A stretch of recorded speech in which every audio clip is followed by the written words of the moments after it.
Assalamualaikum warahmatullahi wabarakatuh. Perkenalkan, nama saya Nikmah Wulandari. Saya merupakan mahasiswi program studi pendidikan guru Madrasah Ibtidaiyah, Fakultas Ilmu Tarbiyah dan Keguruan, UIN Sunan Kalijaga, Yogyakarta. Pada kesempatan kali ini, saya akan membahas tentang uji validitas dan reliabilitas item soal. Apa itu uji validitas dan reliabilitas? Nah, kedua uji ini kita gunakan untuk melihat apakah kuesioner yang kita buat sudah memenuhi syarat untuk menjadi sebuah alat untuk mengukur suatu variabel. Baiklah, kita bahas mulai dari uji validitas item terlebih dahulu.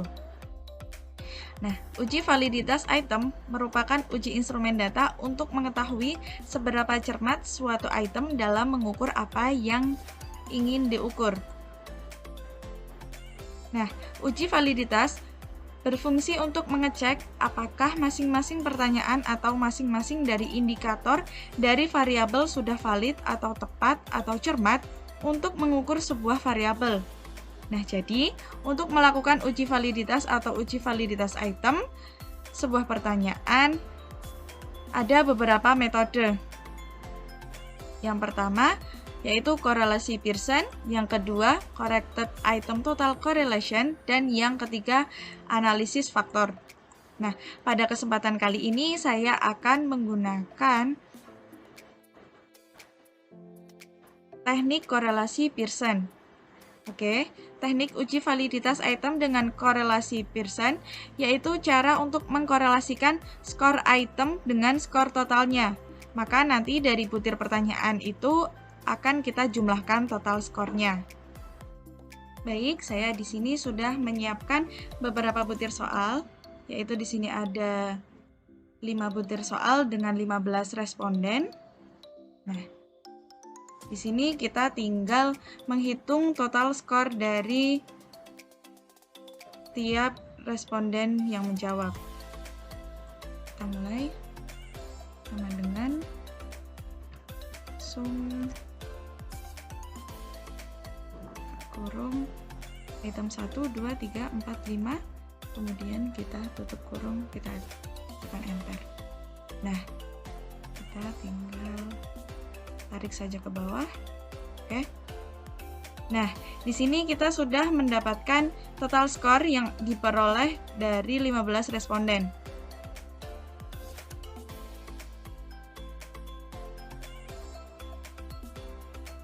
Nah, sekarang kita sudah ada datanya dan dengan total skor yang mereka peroleh.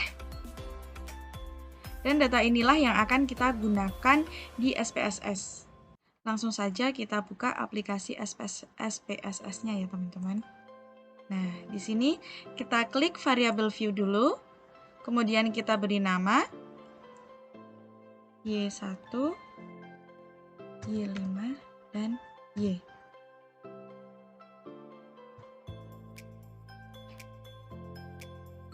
Nah, begitu pula seterusnya tergantung kita ingin memberikan nama variabelnya apa.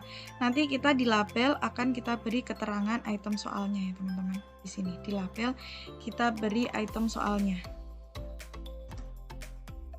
Item 1, 4, item 5, dan total skor.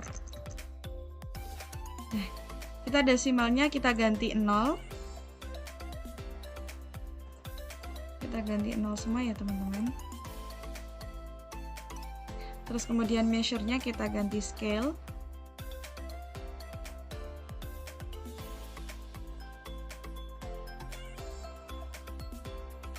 Nah, yang terpenting urutannya harus sama dengan yang di Excel tadi untuk memudahkan kita untuk mengcopy paste ya.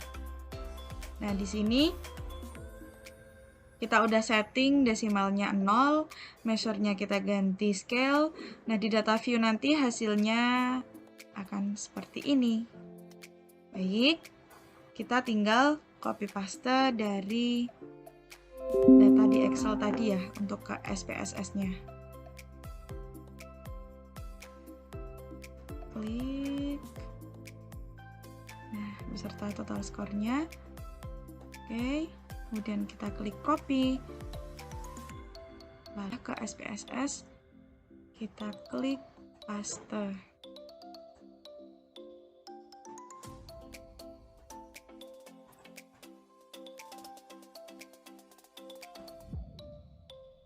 Oke, maka akan keluar data seperti ini. Nah, lalu bagaimana cara kita melakukan uji validitasnya? Gampang sekali, teman-teman. Di sini kita tinggal klik saja Analyze, kemudian kita klik Correlate, kemudian Bivariate, oke? Lalu akan muncul seperti ini. Nah, kita Ctrl A saja, kemudian kita pindah ke variabel. Korelasi koefisiennya harus kita centang, dan test of signifikannya juga kita klik. Kemudian kita harus centang juga flag significant correlation. Kemudian klik OK. Nanti akan muncul seperti ini. Nah, lalu bagaimana cara membacanya? Atau cara kita mengecek apakah butir soal kita valid atau tidak? Nah, tadi kita kan sudah mencentang flag signifikan. Nah, itu mempermudah untuk memberikan tanda bintang atau star pada item yang valid. Nah, ini yang valid kelihatan kan, teman-teman, ada bintang-bintangnya. Sini nih. Nih, oke. Nah, satu bintang ini, nih ada satu bintang di item nomor 5. Satu bintang ini artinya memiliki nilai signifikansi 5%. Nah, ini ya. Satu bintang nilai signifikansinya 0,05 atau 5%. Kemudian dua bintang nilai signifikansinya 0,01% 0,01 atau 1%. Yang tidak ada bintangnya artinya tidak signifikan. Nah, maka yang tidak signifikan itulah yang disebut butir item yang tidak valid. Kemudian yang memiliki bintang 2 atau bintang 1 itu butir soal yang dikatakan valid. Coba kita lihat dalam matriks ini ya, teman-teman. Tadi definisi dari uji Pearson adalah membandingkan itemnya dengan total score. Jadi kita tinggal lihat saja di sini. Ini total skornya. Oke, teman-teman. Total skornya. Atau di sini di kolom total score di paling bawah. Oke, kita bisa lihat di sini bintangnya 2. Berarti ini valid, item nomor 1. Nih, item soal nomor 1. Item soal nomor 2 tidak valid karena tidak ada bintangnya. Item soal nomor 3, 4, dan 5 itu jelas valid karena ada bintang 2-nya juga. Oke. Nah, lalu bagaimana kita melihatnya secara manual tanpa melihat bintang? Nah, kita lihat saja signifikansinya 0,001. Angka signifikansinya berarti kurang dari 0,01 atau kurang dari 0,05. Maka yang paling baik adalah yang memiliki nilai signifikansi yang paling kecil. Mengapa? Nah, karena semakin kecil signifikansinya artinya tingkat kesalahan atau errornya juga semakin kecil. Nah, bagaimana kalau kita menemukan di bawah 10%? Itu tergantung dengan kebijakan dari pihak dosen pembimbing masing-masing.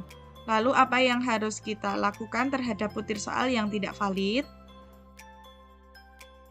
Nah, maka kita harus membuangnya saja ya. Nah, kita kembali cermati lagi butir soal pertama. Ini nilai signifikansinya 0,000, berarti dia kurang dari 0,01 dan memiliki bintang 2, artinya dia valid. Yang nomor 2 ini dia mempunyai nilai signifikansi 0,137. Berarti kan dia lebih dari 0,05, apalagi 0,01. Artinya dia tidak signifikan atau tidak valid, makanya dia tidak ada bintangnya di sini. Nah, untuk butir soal nomor 3, 4, dan 5 tentu ini juga valid karena memiliki nilai signifikansi kurang dari 0,01 dan memiliki bintang 2. Begitu ya, teman-teman. Nah, tentu butir soal nomor 2 ini tidak perlu dilanjutkan lagi untuk uji reliabilitas, atau sebaiknya kita buang saja butir soal nomor 2 itu, atau kita hilangkan. Lalu kita memasuki uji yang kedua, yaitu uji reliabilitas item. Sebelumnya, apa itu uji reliabilitas? Uji reliabilitas digunakan untuk mengetahui keajekan atau konsistensi alat ukur yang biasanya menggunakan kuesioner. Maksudnya, apakah alat ukur tersebut mendapatkan pengukuran yang tepat konsisten jika pengukuran diulang kembali. Nah, untuk menentukan apakah instrumen reliable atau tidak, menggunakan batasan 0,6. Nah, menurut sekarang 1992, reliabilitas kurang dari 0,6 itu dikatakan kurang baik, sedangkan 0,7 dikatakan diterima, dan di atas 0,8 adalah dikatakan baik. Nah, untuk praktek olah datanya menggunakan data uji validitas yang sudah kita siapkan tadi ya teman-teman. Kita kembali ke SPSS yang tadi. Nah, kita tadi sudah mendapatkan data validitas seperti ini ya. Nah, untuk uji reliabilitas instrumennya kita masih menggunakan data yang sama, namun yang harus kita ingat, item yang tidak valid tidak perlu diikutkan, yaitu item soal nomor 2 ya. Oke.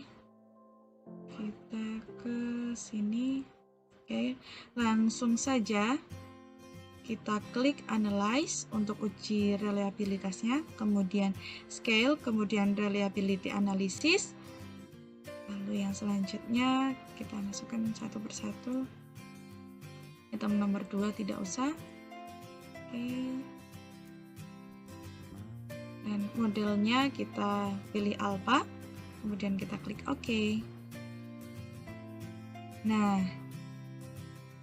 setelah itu kita bisa lihat reliability statistik di mana kita lihat comeback alpanya. Nah, di sini reliability statistik kita lihat comeback alpanya 0,921. Artinya itu lebih dari 0,8. Nah, tadi sudah dijelaskan di materi sebelumnya bahwa uji reliabilitasnya itu di atas 0,8 adalah baik, yaitu artinya instrumen ini dengan 4 soal tersebut memiliki kualitas yang baik atau dapat dikatakan instrumennya bersifat reliable dengan item 4 ya tadi ya. Oke. Seperti itu. Nah, mungkin cukup itu saja yang dapat saya sampaikan. Maaf jika banyak kesalahan. Kurang lebihnya mohon maaf. Wassalamualaikum warahmatullahi wabarakatuh. Terima kasih.